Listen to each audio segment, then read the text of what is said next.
Datuk, members of the press, ladies and gentlemen, welcome to the launch of DOC2US Virtual HIV Clinic and the commemoration event in collaboration with the Malaysian AIDS Council. My name is Teresa. I am your MC today. On behalf of MAC and DOC2US, we thank you for joining us for this meaningful yet exciting event. Let me give you a brief rundown of what we have in store for you.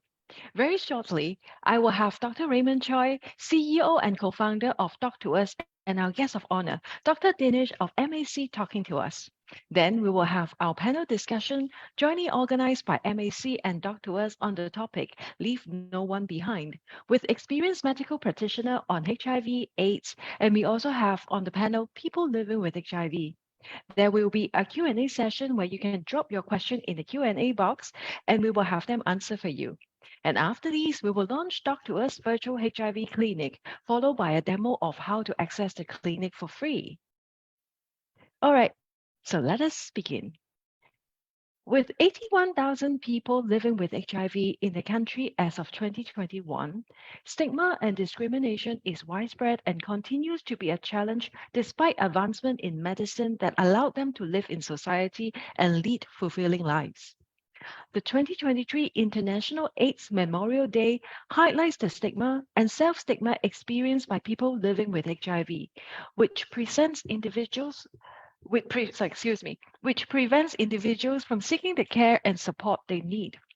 In commemoration of this, Malaysian AIDS Council and DOC2US have partnered together in this IMD event to bring awareness to the significant challenges that people living with HIV face through a panel discussion.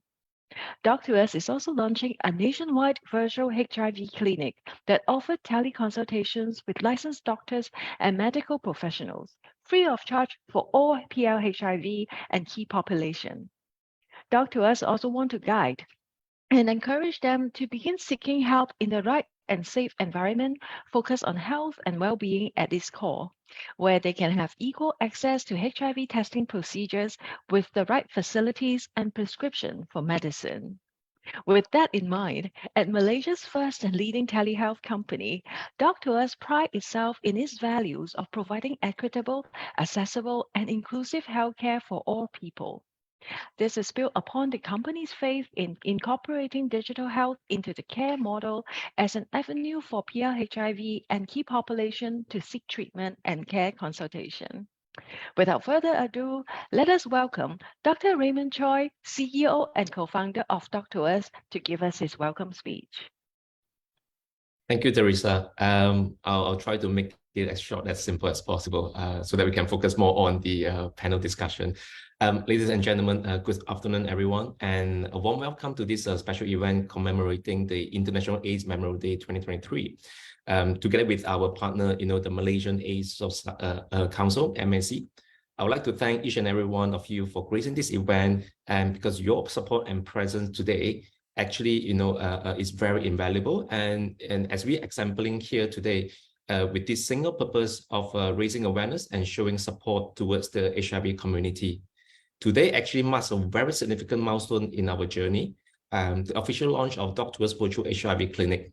And this clinic is made possible by the dedication and efforts of the entire DOC2US team, the medical team, the relevant parties, represent a groundbreaking initiative that leverages on technology to bridge the gap and ensure that people living with HIV and the key population receive the quality care they deserve in a comfort and confidence, as well as in a safer manner, right? On behalf of DOC2US, we are very humbled by the opportunity given to contribute a little bit to this field of digital health and to make a difference in the lives of those affected by HIV in Malaysia.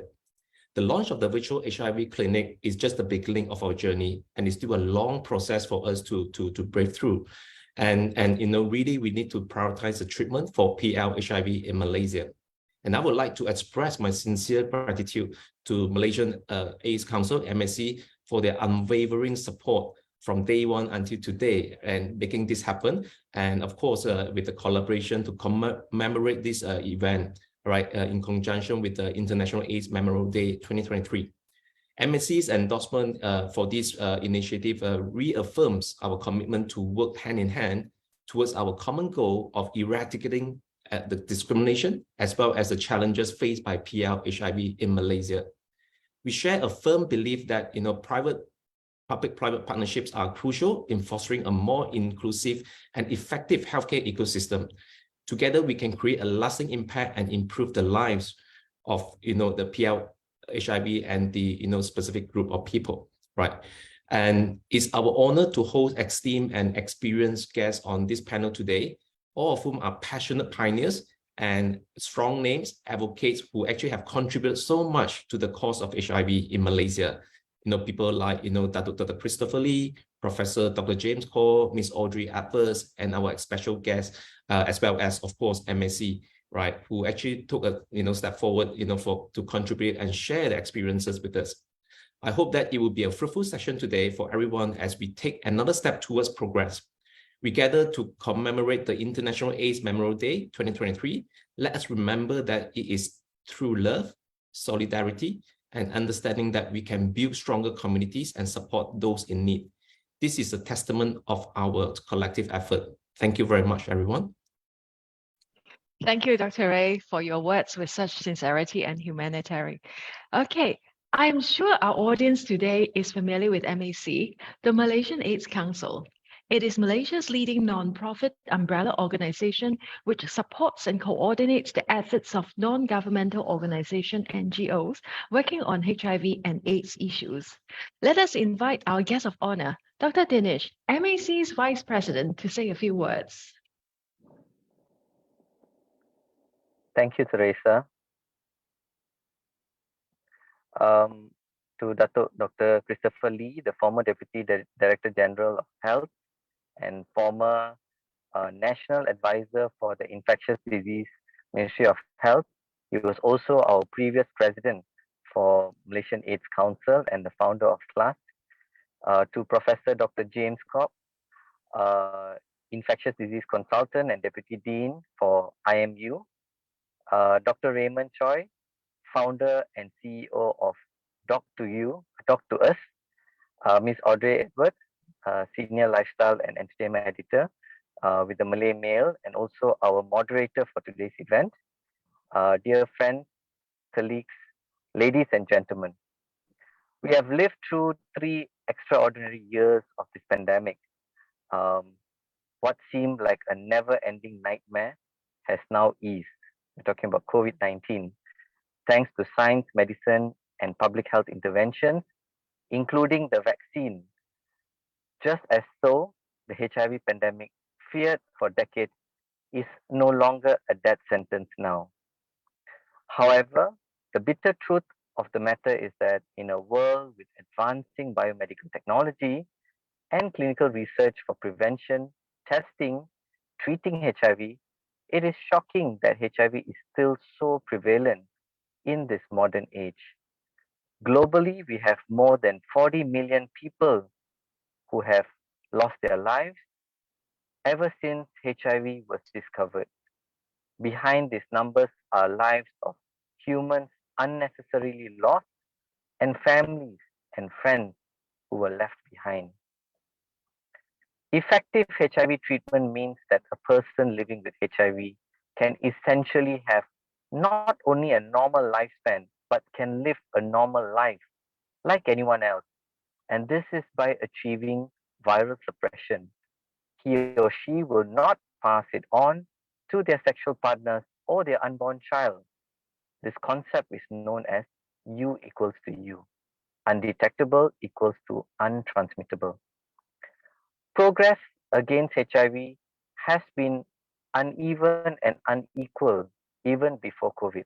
Important groups and the population in Malaysia were underserved. Children, adolescents, and other populations at high risk of HIV were among those who have not been sufficiently reached out for testing, for prevention, for treatment, and also for support, resulting in 2,760 new infections in 2021 alone. In order to ensure easier access in providing consultation and advice, thanks to Dr. Raymond Choi and his team, from Doc2US, they have taken the initiative in expanding differentiated HIV services for key populations via the launch of Doc2US virtual HIV clinic by using our mobile devices. So the same device that we used to take selfies and we used to tweet is being repurposed and commercialized for quick access to information needed for monitoring a patient's health. It is with these advances in digital health and other exciting prevention measures that is now conceivable that we will bring an an end to AIDS as a public health threat by 2030. Screening and treatment, which is the main strategy in dealing with HIV and AIDS, will continue to be strengthened by introducing HIV self-screening to encourage more key population groups and couples to undergo screening for further treatment. A series of workshops were held for this purpose, including facilitating the approval of self-testing HIV screening kits under the MDA, the Medical Devices Act. We only have 7 years left to reach the goals, the global target of ending AIDS 2030 as a public health threat.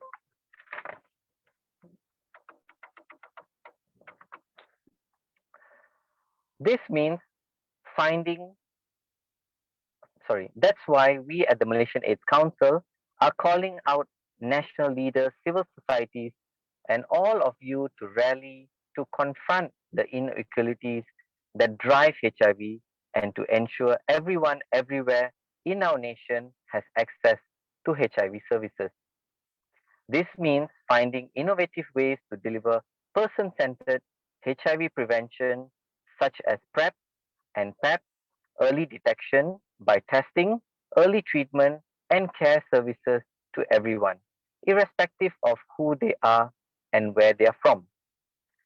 This launch is timely with the upcoming International AIDS Memorial Day, and let us spread love and solidarity to build stronger communities. With that, I thank you all for your time here and our heartfelt thanks and gratitude to Doc2US for this wonderful initiative. Thank you. Thank you, Dr. Dinesh. That's right. Let us spread love and solidarity to build stronger communities. Ladies and gentlemen, now is the time for the much anticipated panel discussion, Leave No One Behind, organized by MAC and Doc2US in an effort to educate the audience, highlight the barriers and challenges faced by PL-HIV and key populations, encourage a common understanding of the issues, and bridge the gap to connect the people in need with healthcare practitioners through a digital approach where they can feel safe and confide with doctors in confidence. Let me introduce our panelists today. Dr. Christopher Lee, former National Advisor for Infectious Diseases in the Ministry of Health, former President of MAC and founding President of the Kuala Lumpur AIDS Support Society Services, CLAS. Professor Dr. James 𝐭𝐿, Infectious Diseases Consultant, Head of the Division of Medicine, School of Medicine at International Medical University, IMU. Dr. Raymond Choi, who specializes in family and education medicine in Singapore prior to his return to Malaysia to pursue his passion on public health, and co-founded Doc2US. We're also grateful. We are grateful today that we have two courageous PL-HIV joining us on the panel today as well. Mr. Andrew Tan, who was diagnosed with HIV in 1994 and started volunteering in the year 2002. Currently, he is the president of the Kuala Lumpur AIDS Support Service Society. Passionate about HIV treatment literacy, he has conducted HIV modules for NGOs, corporations, and trained PL-HIV in Thailand, Bhutan, Nepal, Bangladesh, and Sri Lanka. And we also have Mr. Peter Jambai, a 26-year-old Sarawakian living in Kuala Lumpur since he was 18. He was diagnosed with HIV back in 2019. He uses arts as a way to cope and express himself, and he is currently in his final semester of achieving an arts degree. Last but not least, ladies and gentlemen, It is our honor to have the award-winning journalist, Ms. Audrey Edwards, as our moderator for the session. With over 20 years of experience in journalism, Audrey was recognized with Special Red Ribbon Media Award for her long-standing contribution to HIV/AIDS journalism. Once again, there will be a Q&A session after the panel discussion. So while the discussion is ongoing, please feel free to drop us your question in the Q&A box and we will have them answered for you. Let us now pass the floor to Ms. Audrey Edwards.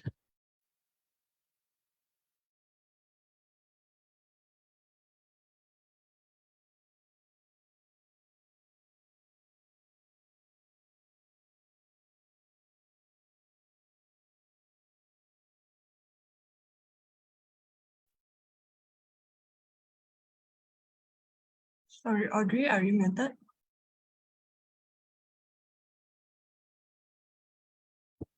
Can you hear me? Yeah, okay. Sorry about that. Okay, yeah, as I was saying, let's just dive into it straight away, because we don't have much time. We'll start with Andrew and Peter. Yeah, so basically, with the two of you, I'd just like you to very quickly relate your experiences as people living with HIV in Malaysia. Andrew, I'm sure you have many anecdotal stories to tell, including the stigma and discrimination episodes that you have faced throughout the years. And also, well, basically, I mean, the challenges the both of you face in getting treatment, if there are any challenges. So can we just go straight into it? Yes, thank you very much, Audrey. When I was first diagnosed back in 1994, it was a very difficult time because I believe at that time the doctors themselves were learning about HIV, and we in public were only given the image and message that HIV meant death, and there was no other alternative to it. So when I was diagnosed, the doctor at that time at a private hospital in PJ, very well known, known as one of the premier hospitals in PJ at that time, basically just gave me the information as in your test results came back, you are HIV positive, and his second statement was you can be discharged now. So with those two sentences, my takeaway message from there is that there was nothing else he could do for me. And so in my mind, I prepared to die. There was no other message that was available. There was no other option that was given. There was no referral services. There was no alternatives to seeking treatment or anything like that. It was just, that's it, you know, you are discharged. So with that information in hand, I discharged from the hospital and I waited 1 year to die, but I didn't, as you can see. And it took some time for me to gain enough courage to ask a really good friend who was volunteering with an NGO in KL at the time. And he recommended the doctors at University Malaya Medical Center. And that's where I registered, and that's where I've been ever since then. Those days were tough because we started on treatment with monotherapy, AZT, zidovudin, and there was no other choices. For someone like me who had underlying blood disorders like thalassemia, it did not work very well for me, but there was nothing else I could do. By the time I had to start combination therapies as medicines came on in Malaysia and were added to my regimen, I was taking almost 20 pills a day and at a cost of 2,000 a month. So definitely those were tough times. Thank you. And well, I mean, you've been living with HIV for such a long time, and it actually, I think the last time we spoke, you actually made a joke about how now you're more worried about high cholesterol and things like that, and Yes, how you that's have right. to, yeah, how you have to cut out on your, what was it, char siu or siu yok? My favorites all the time. Yeah. Yeah, but it really hits home when you start taking medicine that was prescribed for your mom. That's when you know you've reached a stage of old age, literally. Right now, I'm taking a lot more medicines for my old age than for HIV. I'm taking about 7 different types of tablets for old age, for cholesterol, for blood thinners, especially. And only 3 different types for HIV. So it shows that HIV does keep you alive for a long time, long enough for you to actually age. Yeah, but my question to you is, I don't know, what keeps you going on a day-to-day basis? Because I mean, despite you being so positive about life, I'm sure that, you know, sometimes there are some road bumps that are speed bumps that come in the way. So I mean, what kind of positive affirmation do you tell yourself to keep things going? When I first started out, there was actually no positive affirmation. I literally cried myself to sleep every night. But it took me 8 long years of hiding before I decided to join class. And that was only because my own doctor at that time, Dr. Tan Lien Huat, was the president of class, and he encouraged me to come in, join into the session, listen. And of course, for me, someone who was really scared about coming out into the open, I sat at the back of the hall so I could escape in case I felt uncomfortable. But I realized when I went in there, nobody asked who you are, if you're HIV positive, how did you get it, and all those uncomfortable questions that you start expecting when somebody finds out that you're HIV positive. I found it to be a very safe space, and I found it to be very supportive. And that's when I decided in 2002 to start volunteering. So it was basically setting up booths at shopping complexes, distributing leaflets, anything I could do to get involved. And slowly I learned because there was nowhere to actually learn about how to manage the disease. And those days, there was virtually limited peer support in this era, which is really sorely needed in any disease that you deal with. Okay. Yeah. Because of time, can we move on to Peter? Yep. Now we have a PLHIV. Okay, Peter, just can you briefly recap as to, because you were diagnosed in 2019? Yeah. And we were having a chat yesterday about your diagnosis and things like that. Yeah. So yeah, can you just recap that and the challenges you face? Alright. And well, basically, I mean, how important is technology for you in this Okay. day and age? Yeah. So I was diagnosed back in 2019, mid 2019. But my diagnosis story is a bit of a mess, I have to admit, because I was committed to the psychiatric hospital at the time because of self-harm.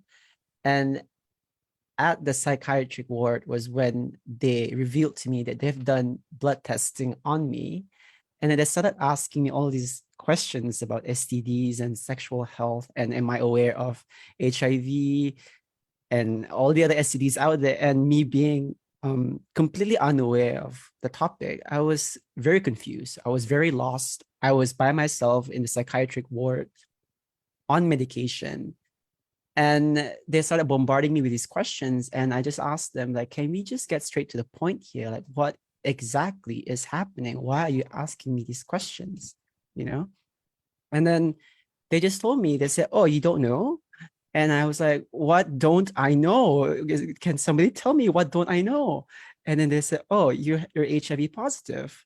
And my heart sank because I was in a psych ward by myself and they left the room. I was by myself in the room afterwards. And then immediately afterwards, a doctor, an HIV doctor, came to the room and started talking to me about medication arrangements.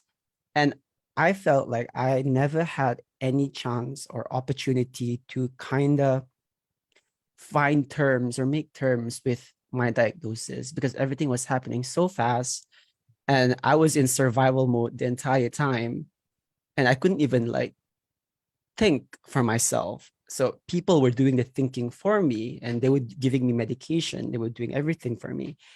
And when they started me on medication, I was allergic to the first line of medication. So I broke out in like welts and I was red all over.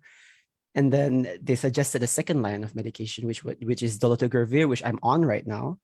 And at the time, it was 600 ringgit a month. And for a college student, 600 ringgit a month costs a lot of money. And I'm privileged enough to be able to afford them with the help of my parents, because sadly, I had to tell my parents because there's no other way for me to obtain this medication without my parents' help.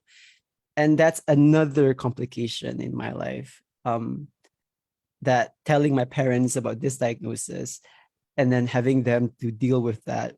And I haven't even dealt with that myself.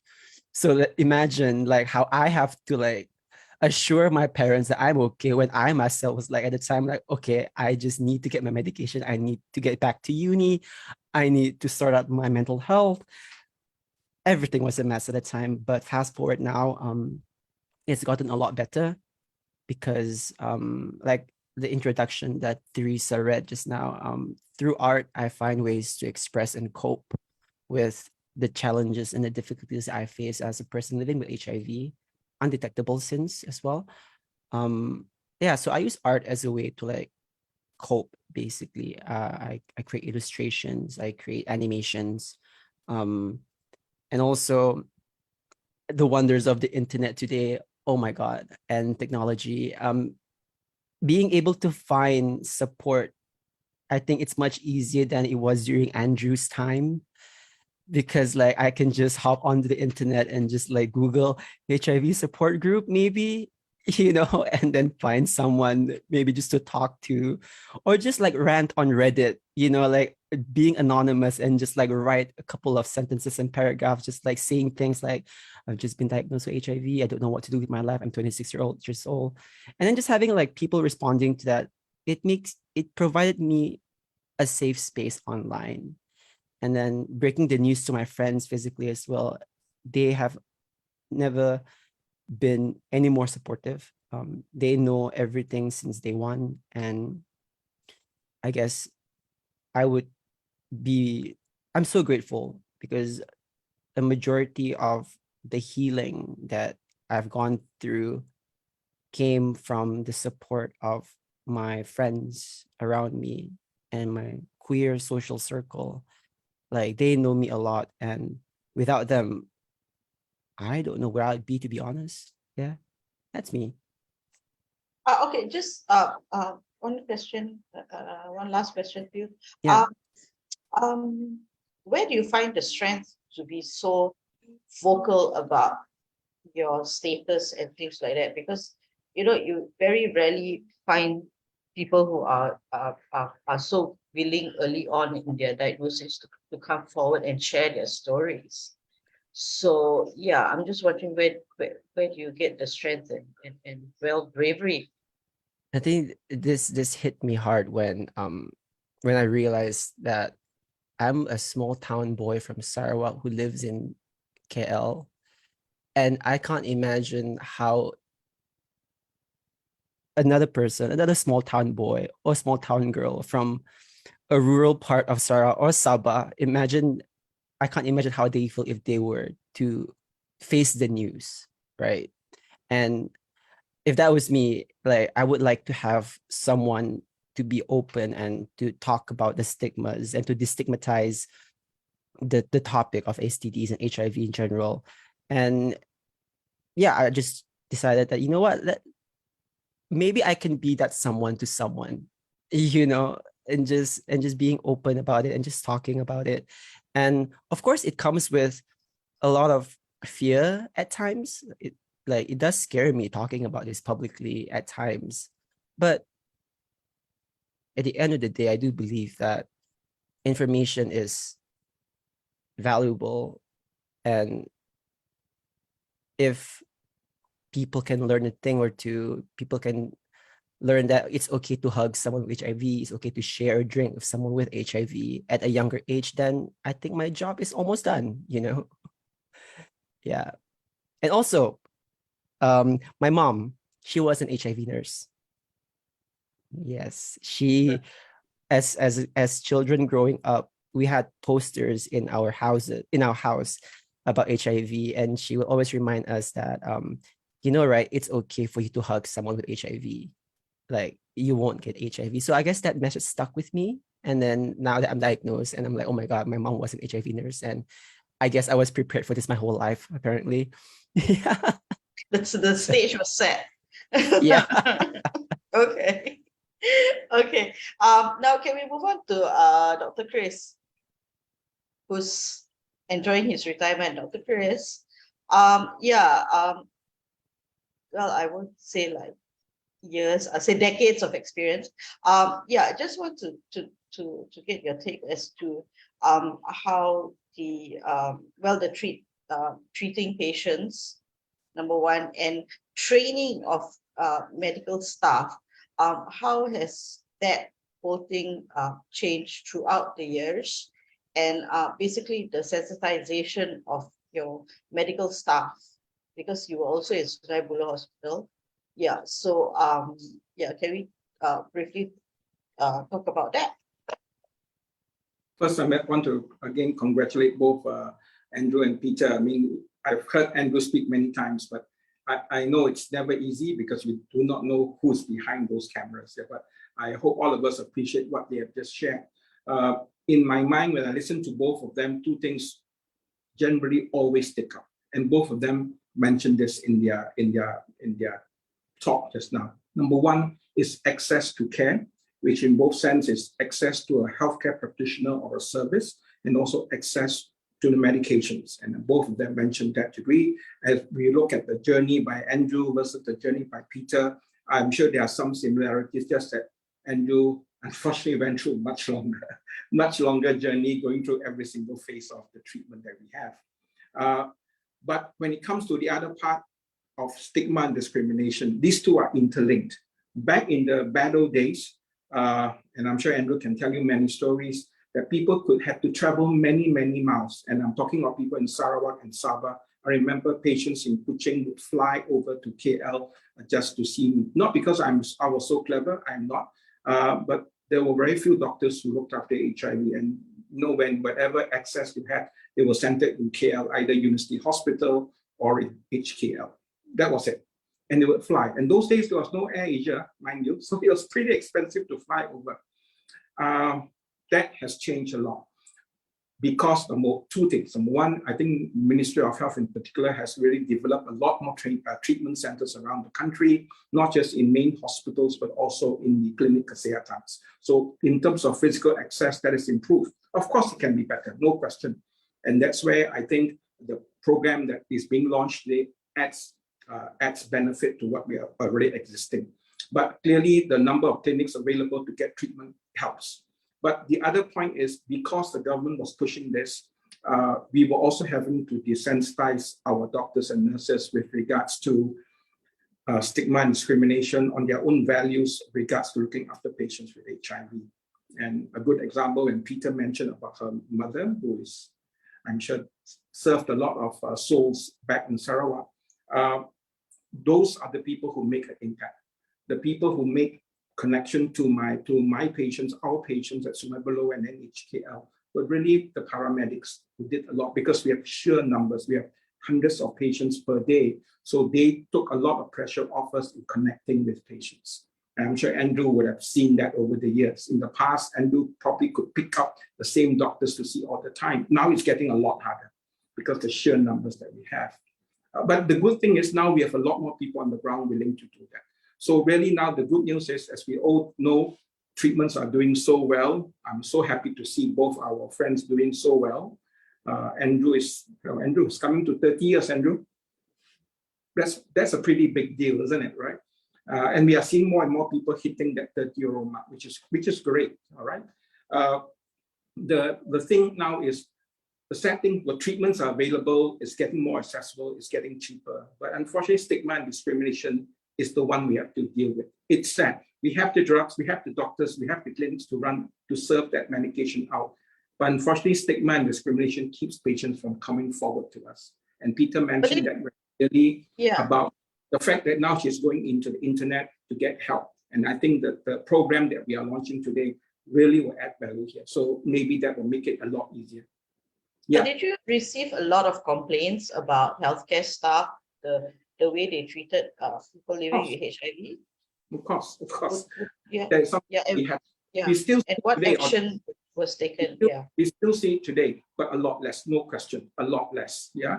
But it's going to be an ongoing process. And I think the younger physicians, clinicians, not just ID, but also maybe family medicine specialists, will already spearhead this continual destigmatization of HIV in our healthcare services. So that's why people like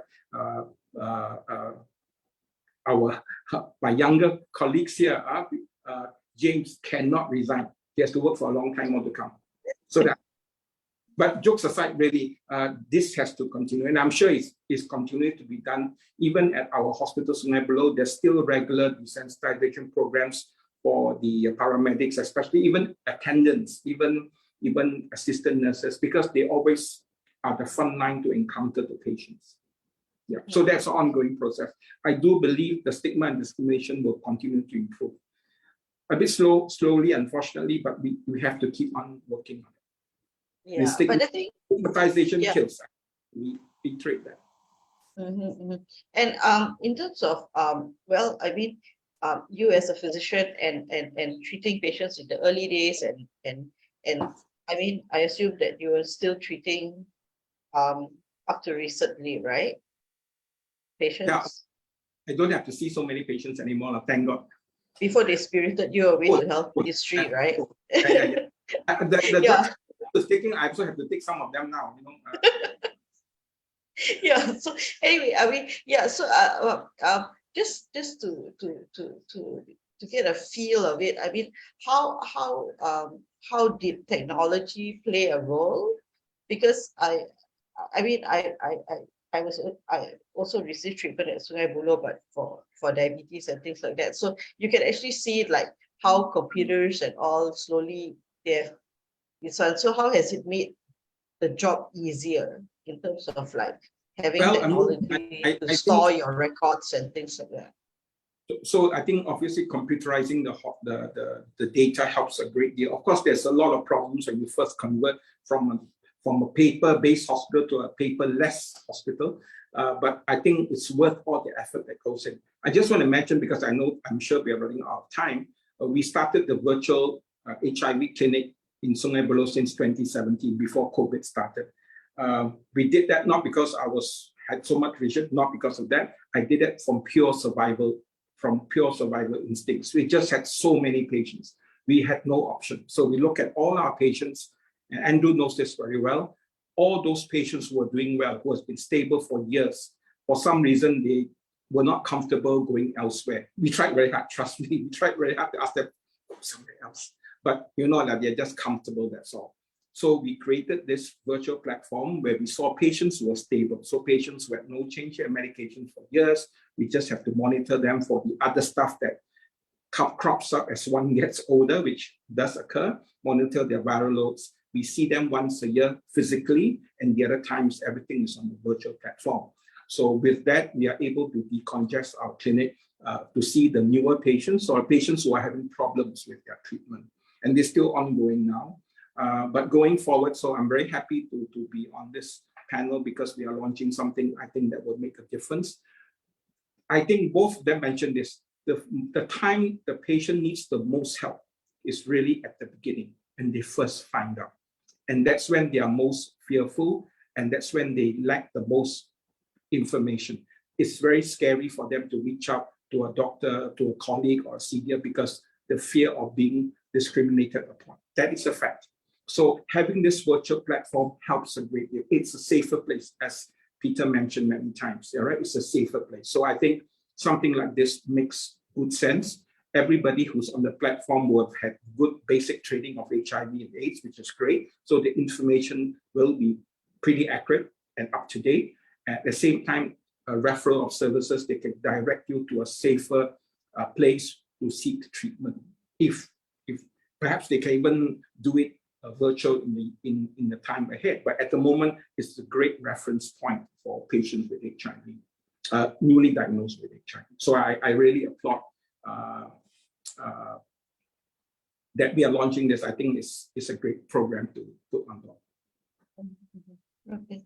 Okay, thank you, Dr. Chris. Now next we move on to Prof. James. Okay, Prof. James, also to get your take, like similar questions to Dr. Chris, but also like is there I mean, like at the end of the day, would a virtual clinic help in helping to destigmatize the disease, or Yeah. or will it make patients, like, you know, some of them are a bit uncomfortable meeting virtually, so is that going to add on to their isolation? You know, because it's like just I can't touch you. I think that's a great question. But I think it's a two-edged sword. You know, going virtual doesn't mean we are going to abandon the face-to-face clinic. I think going virtual means we are giving an additional option. When Dr. Chris and his team started the virtual clinic in Sungai Buloh, we all got very excited. I'm working in Seremban, and I got very excited because I wanted to do a virtual clinic because to have a similar thing over there. Yeah, more than 50% of my patients don't really need to come to the clinic and you know, endure the horrible jam trying to find parking and all that. They can just see us virtually because they are so stable. So yeah, that was what I wanted.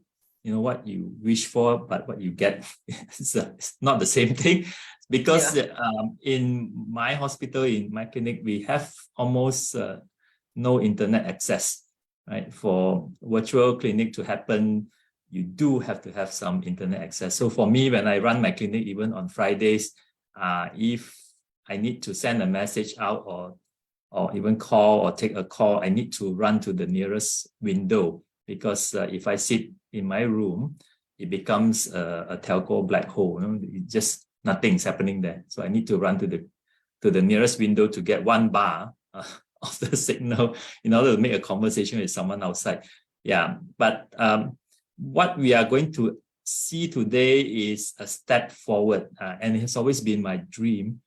I don't have the ability, but somebody else is doing it. I'm so glad, because we are taking the clinic out of the hospital, basically. So now anyone sitting anywhere with a reasonably good internet access and a good device will be able to connect with a doctor anytime to consult, you know. And I suppose back to your question, whether there will be people who feel isolated. Like I say, it can work both ways. People who don't feel comfortable being online with the doctor may still choose to go and see a doctor face to face. I think there's a lot of value in that, because being human, we are social beings. I think seeing and you know, connecting with someone face to face is really valuable. On the other hand, there are also people who are very scared of you know, going out in actually seeing a doctor, especially those who are newly diagnosed. I think the two biggest challenges in HIV medicine is stigma, discrimination, and also access. I think with a platform that Raymond and team is going to launch for us, we are going to address these two to a certain degree. I think it'll be to a significant degree, and I'm very excited about this thing, because it's something that I can't do, but somebody else is doing it. I'm very happy and very delighted that it's going to happen. Yeah, but and another thing is, like, because we keep talking about patients who are stable and all, so having a virtual clinic isn't really advisable for those who have just been newly diagnosed, right? It's not every patient that I would reckon, yeah, virtual. they may have even the first session online, and we can connect them to the nearest clinic or the nearest accessible facility for face-to-face consult. And once they are good to go, they are stable, they're happy to be online. From there onwards, I don't see there being a problem with that. Yeah, but like I said, I think human interaction is very important. I think there's a lot of things that we are unable to convey online, Right. and that I think we need to preserve that as well. So it still has to be a mix of virtual and it's like how we do things now physical. post-COVID. Everything is hybrid, you sort of meet sometime for coffee, and the rest of the time you have online meetings. Yeah. Yeah. And then you just look at each other having coffee. Oh well, yeah. Why not? Yeah. Yeah. Okay. So can you also give us a bit of rundown of your experiences in I don't know whether you're as old as Dr. Christopher or not. So yeah, from the beginning to now, I mean, how Of course, he's not as old as I am. Sorry, I've been.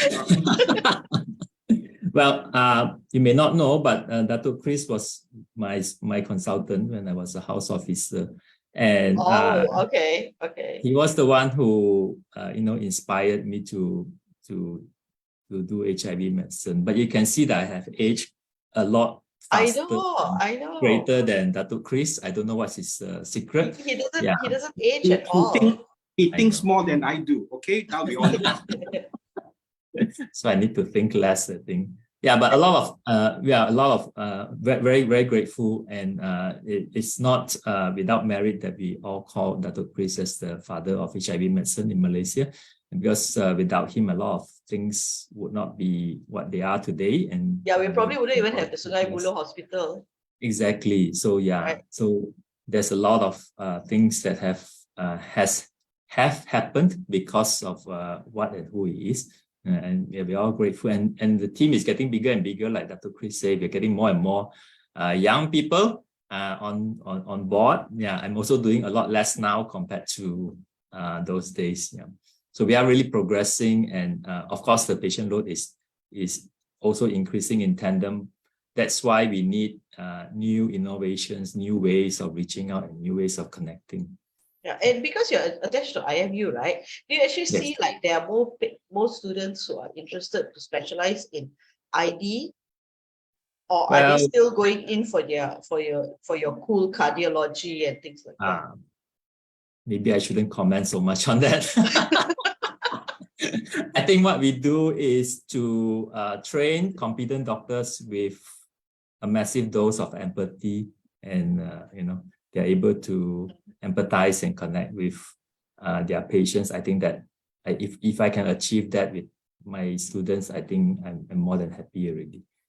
But you are mentioning that there's no specific module for like yeah, because HIV, ID is lumped together skill. with it's lumped together. But soft skill, it's kind of a skill that you absorb, something like by osmosis or something. You need to really be there to observe, to hear, to feel. But not every doctor has that necessary soft skill. Yeah. But so how do you like, Yeah, I guess that's what Dr. P say, because we need to train and retrain and continue to learn and pick up new skills as we go along. Being a doctor is a lifelong learning skill, and we'll keep on learning. until the day we put down our stethoscope and say the day is done. Yeah, because but I have to say, as a patient, the attitude of doctors has improved over the years. Yeah. Yeah. Yeah. Of course, you still have your one or two rude doctors. Like, don't you know who I am? Don't you know who I am? I'm a doctor. You have That's to all listen right. to what I say. Okay, thanks so much, Prof. Okay, finally we have Dr. Ray. Okay, Dr. Ray, virtual clinic. How does this play into the entire landscape of HIV treatment in Malaysia? I mean, what do you hope to achieve? Yeah, thanks, Audrey. I think first of all, a big shout out and thanks to Andrew and Peter for willingly come forward, and it's not easy for them to come forward and share their life experience. And I'm thankful that you treat this as a safe space, and you have gone through so much, right, and all this discrimination. But well done. I think thank you so much, and of course to the two great guys here. I'm so honored to be sitting here, which I am nobody in HIV community. But how do we come, start this? Because we have been doing a lot of, virtual consultation, virtual advisory, for different segments. And we realize, to a certain extent, we realize there's one, key groups, right, that not really being looked after in a virtual space by providing, kind of evidence-based information. Or evidence-based kind of directives and advisory, as well as where to go, like what Dato and Prof mentioned, right? And a lot of times when they're first diagnosed, they really do not know what to do, right? And of course, if you're lucky enough, you're very good doctors and spend time with you with empathy or this, then probably you will be able to get most of it. But those days, like Andrew, it was quite tough for him to go through, so much of hassles. Just simply give you two statements: you are HIV positive, right? So why we created this is just like what Prof mentioned. It's just one of the channels. It's not the total replacement of what all the healthcare teams have done throughout these years, right? So we hope that we are able to offer another channel for key population as well as PL-HIV, to really engage with the doctors who are trained in HIV or even STD, to provide information, advisory, and support, right? Moving forward, I think we are also able to provide some form of mental health support, because remember, PL-HIV or key groups, they don't live with HIV when they go to see Prof or Dato. They live with it 24/7, right? So how do we continue to engage with them, right? And through, outside the four walls, right? So now everything is go by mobile first. So can we use some form of technology, some form of low tech or innovations to really connect to this group of people, to support them? Because there will be times they will be down. There will be times they are down with infections or moral or depression and all this. Can we continue to support them? Because that actually affects the whole outcome and outlook of the disease. Right. So if you are able to connect with them, empower them, encourage them from day one, walk through the journey together, handhold with them, I think that makes a lot of difference. And we are not able to do that physically because of a restriction of our resources, because our doctors are very limited, right? So can we leverage on technology to really handhold them virtually in a hybrid way? And when they need to see the clinics, they go to see the clinics, right? In a way, like what Prof and Dato mentioned, right? The two key areas that we're looking at: the accessibility, stigma, and discrimination. And we hope by having this optional channel, another added channel, that will help to, solve some of the issues of these two areas, but not all, but some of it. And as we go, we'll continue to improve the systems, the connectivity, and also the engagement with these key populations, as well as PL-HIV. Yep. Okay, so I'm sorry, I just need to get a clearer picture. So the patient will be able to choose the doctor that they want to see, or it's just the fact that they are attached to UMMC, so whichever doctor is there at the moment will see them. How does that work? Yeah, thanks, Audrey. That's a very good question, a very technical question. So this project is totally pro bono. There's no charges, and right, so our doctors are spending their time to attend cases. And our response time for our doctors, for your information, is not like email style 24 hours respond to you. No, the moment you ping our doctor within the system, our average response time right now is 60 seconds. So by 60 seconds, we are able to respond you, and our average rating right now on our doctor services is 4.78 out of 5. So in terms of response time, we are there. In terms of quality, we are also there. But this is a pro bono service, right? And we are very fortunate to have Prof.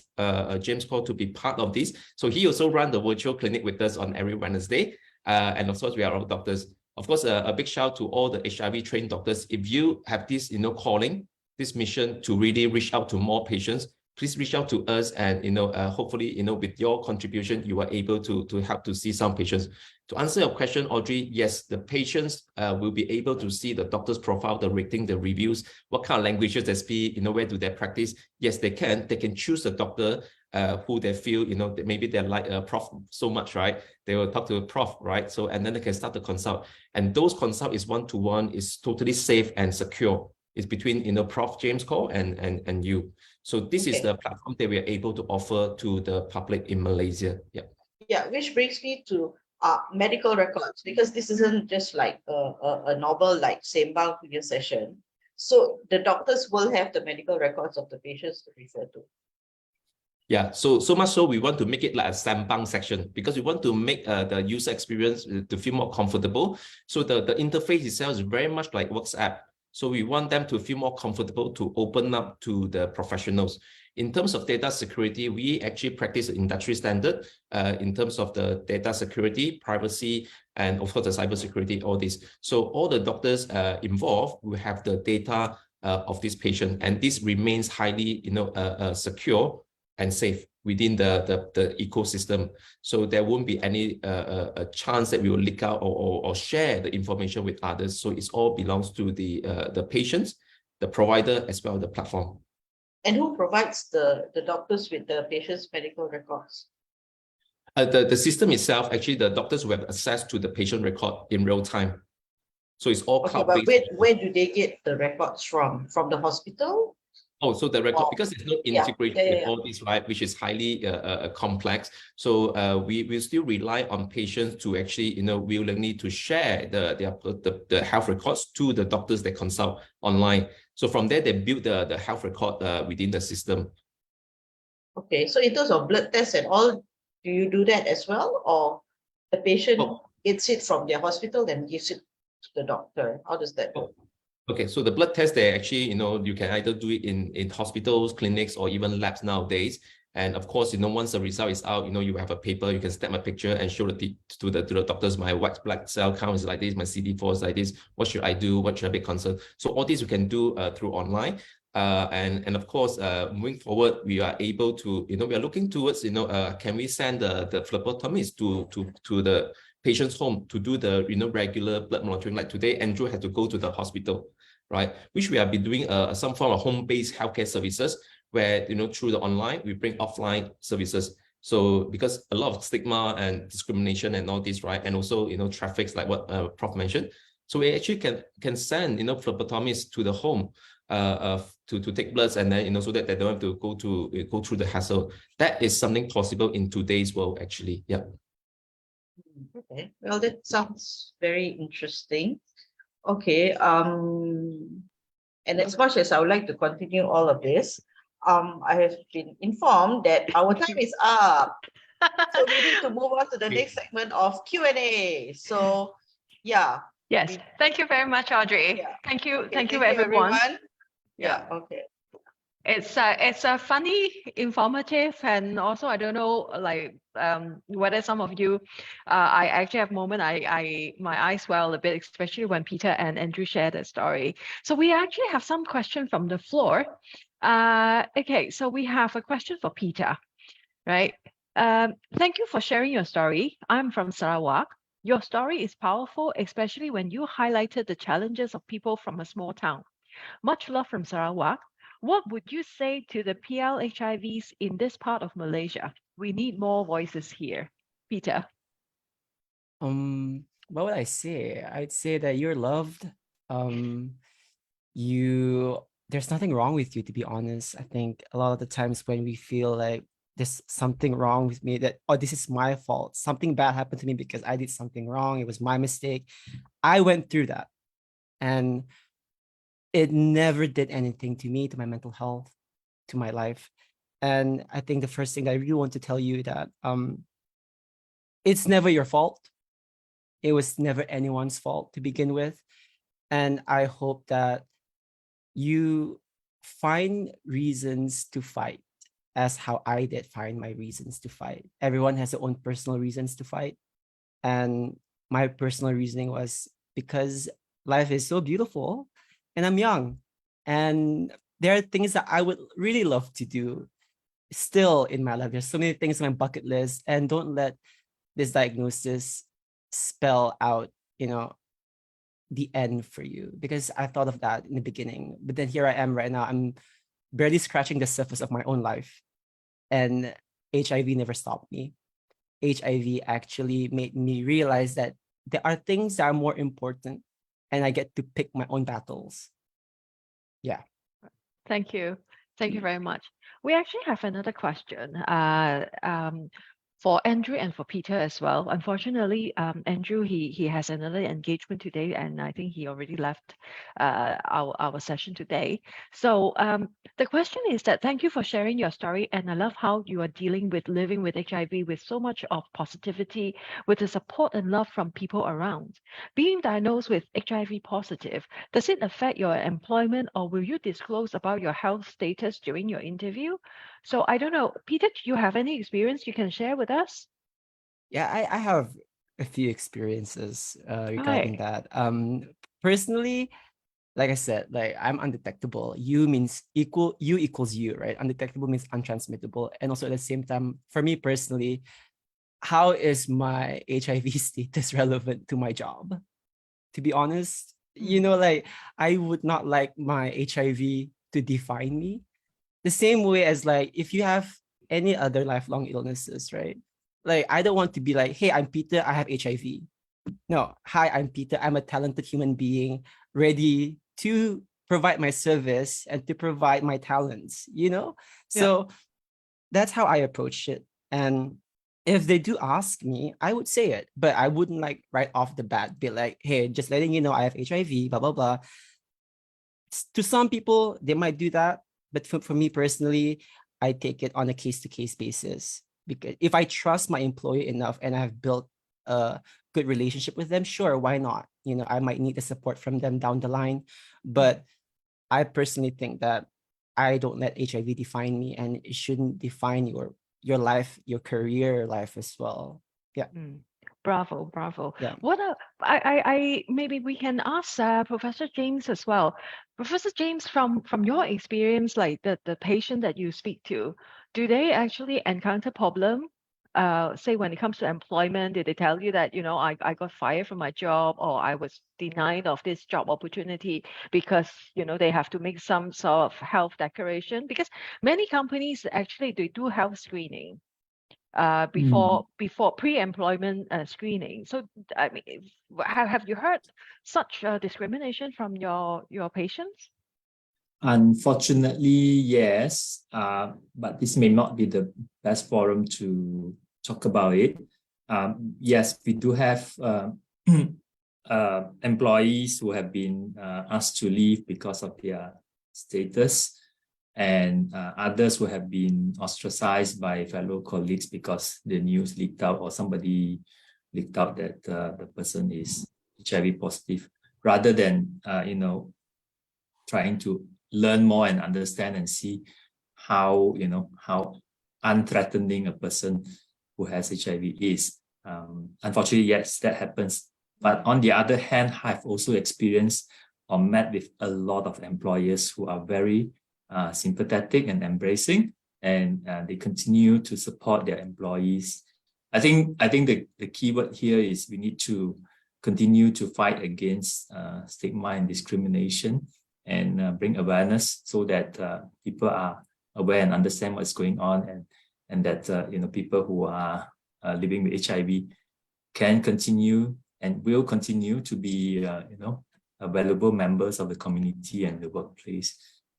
So yeah, I because of time, I don't think I will elaborate further. But yeah, I've seen both sides of the coin.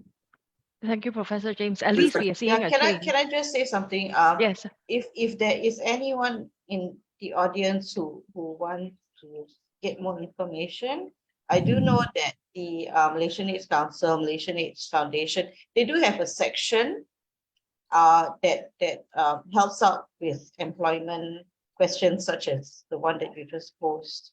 So maybe if anyone needs help, they can actually refer to either MAF or MEC. I can't remember whether it's the foundation or the council. It's the council. Yeah, right, Tana? Yes, that is correct. It's an incident reporting site if you have any issues. It's called MEC Care. You can log on to our website, www.mec.org.my for further inquiries. Yeah, so they would be able to actually help you navigate these employment questions and how to, if you have been wronged, how I suppose you can seek legal recourse, Tana? Yes, that's correct. You can actually report it, and then there will be an assessor to assess it, and there will be a suitable person to actually come and actually assist you in everything. It'll go on case-to-case basis, of course. Great. Thank you, Tana. Thank you, Audrey. So we have another question here for Dr. Christopher. Despite 30 years of advocacy, stigma, discrimination, and lack of knowledge about HIV and AIDS still persist in every layer of the society. So how realistic is it to have a goal of eradicating HIV/AIDS in 7 years? Well, I mean, we must have a target to aim for. And I think we now, in Malaysia, we have the tools to address, at least attempt to make 2030 a reality. Will we succeed? Well, a lot depends on us, right? A lot depends on us. And we have discussed in regards to providing care and support, we discussed in great detail in today's forum. I think it is certainly doable, but can we eradicate it? Well, I'm being pragmatic. Probably not, but just do what we can with what we have.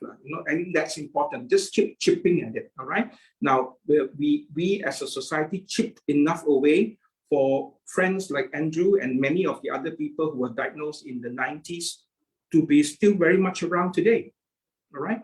But if we had chipped harder and more effectively, perhaps a larger group of people would have had a much more peaceful or smoother transition as they navigate HIV. Before I go, I just want to add one point about the employment. As Peter mentioned just now, if you are diagnosed HIV positive and you are already in employment, all right, you are under no obligation to inform your boss, all right? Unless, of course, if there is a medical exam related to, let's say, medical insurance, and that is something that you have to think about, because, of course, any employer has a right to ask something of you if you want to continue working for them or for buying health insurance for you as a company. That makes sense, yeah? However, as you mentioned just now, and provided by the support provided by MAC, for example, if anyone is terminated because of discrimination, you can actually contact MAC to report it, and MAC will provide some support to see what we can do for you, all right? Does it mean we can get everything back for you? I don't know, but at least there's someone out there betting for you in your corner, all right? So I do hope people who are in that predicament will at least know there are someone out there willing and happy to help. Yeah. Right. Thank you, Dr. Chris. We have one more question for you. As you mentioned by your good self, the Sungai Buloh Hospital started its virtual HIV clinic since 2017. Would you mind sharing what were the challenges back then, especially onboarding individuals who are less tech savvy? Okay, first I have to sort out what James had to sort out, internet access. Okay, I mean, Sungai Buloh internet access is good. Not so great, all right? We also have our telco-free zones that you cannot, that's office, for example. But anyway, jokes aside, we actually use our own resources to put up the internet at our clinic, all right? So we found a way to pay for it ourselves, all right? And until today, it's still the same. Of course, with COVID, Sungai Buloh being the flagship of COVID, whatever my successor asked for, he got. So now we have internet access in the hospital, but not every hospital is in that predicament. So I think the hardware was the first thing we have to deal with. The next thing is to train our own staff on cyber etiquette and cyber security issues. And lastly, of course, as what James mentioned, we had to start engaging the patients who we were wanting to put into the program. So we select patients out, all right? So we may not have selected a patient who is 85 years old, who is having a lot of issues with internet access and not so cyber savvy. But look at the younger ones. We have plenty. We have 10,000 patients. So finding a few thousand patients who are savvy is not a problem. As James said, this does not mean we stop the face-to-face clinics. It still goes on. It's still crazy, all right? But at least people have an option. And exactly what Dr.U is doing as well, giving people an option. Yeah. So I think the stages that we have to go through. All right. Thank you so much. Thank you, everyone. So I think that's all the time we have for the Q&A session. So if you have any further question, member in the audience, please feel free to reach out to us via Doc2US platform on social media, on website, or continue typing your question in the Q&A. We'll find a way to come back to you. Okay, so before we proceed to the launch, perhaps we can take a group photo of our panel speaker, moderator, together with MEC's Vice President, Dr. Dinesh. Can our administration side, Yes, give me a minute to pin everyone in place. Thank you. Put everybody in place, Yeah. Okay, Desiree, you give us the cue, okay, when you're ready. All right, I'm still pinning. I'll let all of you know. Okay. It's unfortunate. Andrew has to go. We have to find a way to Photoshop him back.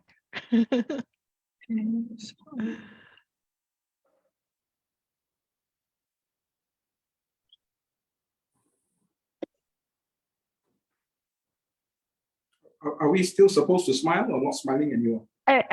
Desiree will give us a cue.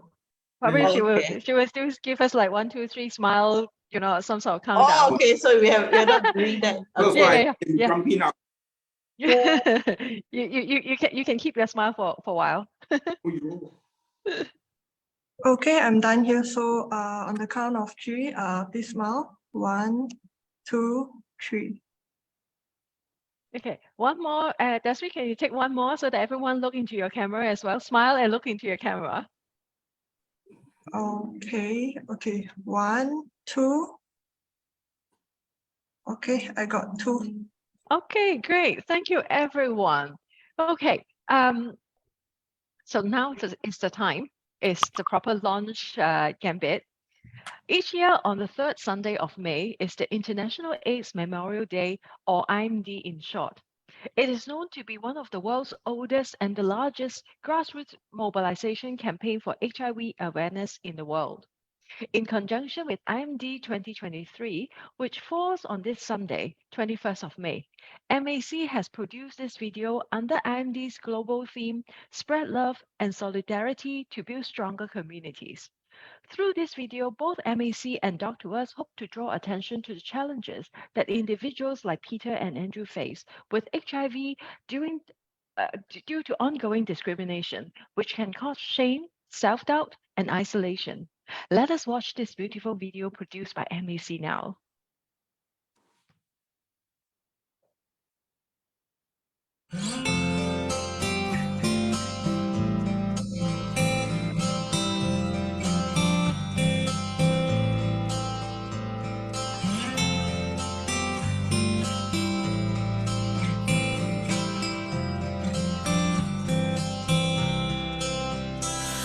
Tak ada manusia yang terlahir sempurna.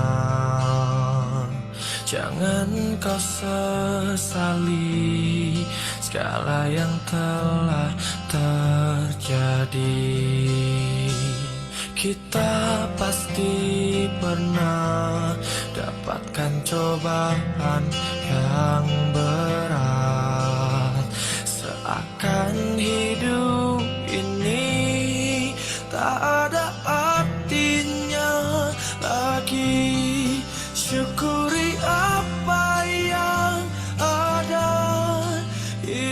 adalah anugerah. Tetap jalani hidup ini, melakukan yang terbaik.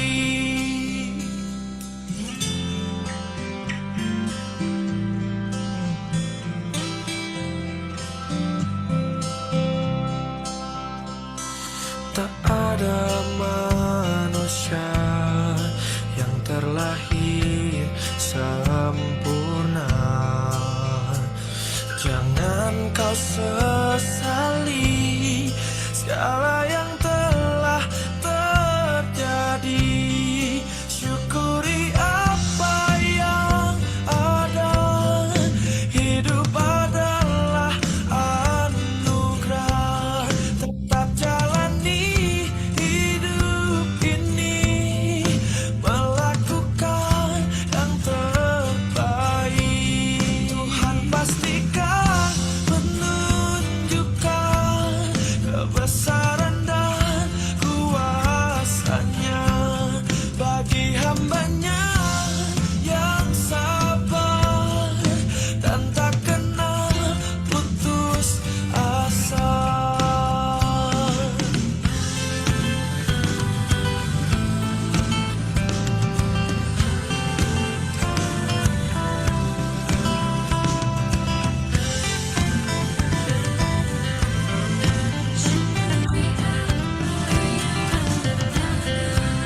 Jangan menyerah, jangan menyerah, jangan menyerah. Jangan menyerah, jangan menyerah, jangan menyerah. Oh, syukuri apa yang ada. Hidup adalah anugerah. Tetap jalani hidup ini, melakukan yang terbaik. Tuhan pastikan menunjukkan kebesaran dan kuasanya bagi hambanya yang sabar dan tak kenal putus asa, dan tak kenal putus asa.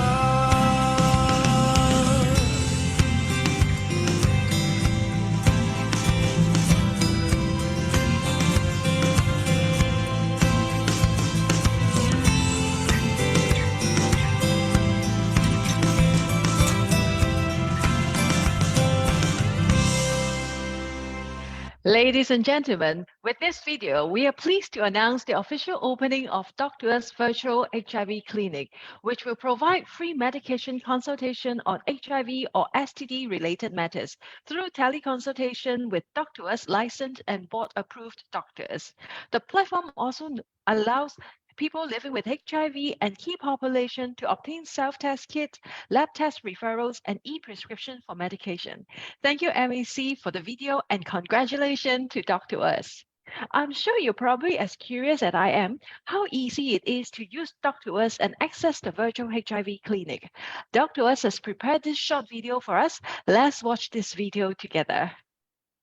Did you know that the Ministry of Health's Global AIDS Monitoring 2021 Progress Report showed that by the end of 2020, about 87% of an estimated 92,063 people living with HIV in Malaysia were aware of their status? 58% of reported PL-HIV received antiretroviral therapy, and 85% of those on antiretroviral treatment became virally suppressed. To help Malaysia achieve the global AIDS target of 95, 95, 95, DOC2US launched the first ever virtual HIV, STD clinic in Malaysia. It offers patients complimentary online consultation with licensed doctors, doorstep HIV test kit and medication delivery service nationwide.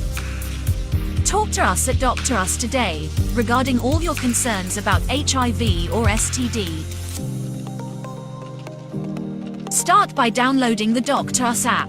Then, Register an account via our exclusive HIV sign-up page. Log in to DOC2US app via the registered email and password.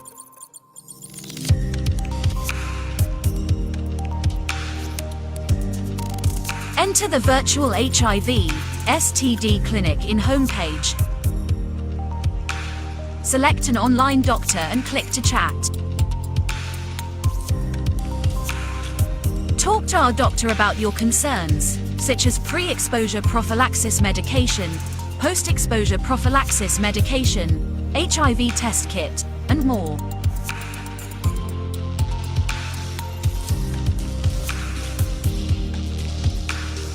Next, receive e-prescription. Choose your preferred delivery method and receive medication at your doorstep. Talk to us at DOC2US. Ladies and gentlemen, DOC2US Virtual HIV Clinic is accessible via DOC2US telehealth apps available on Google Play Store, Apple App Store, Huawei App Gallery, as well as a website for desktop access.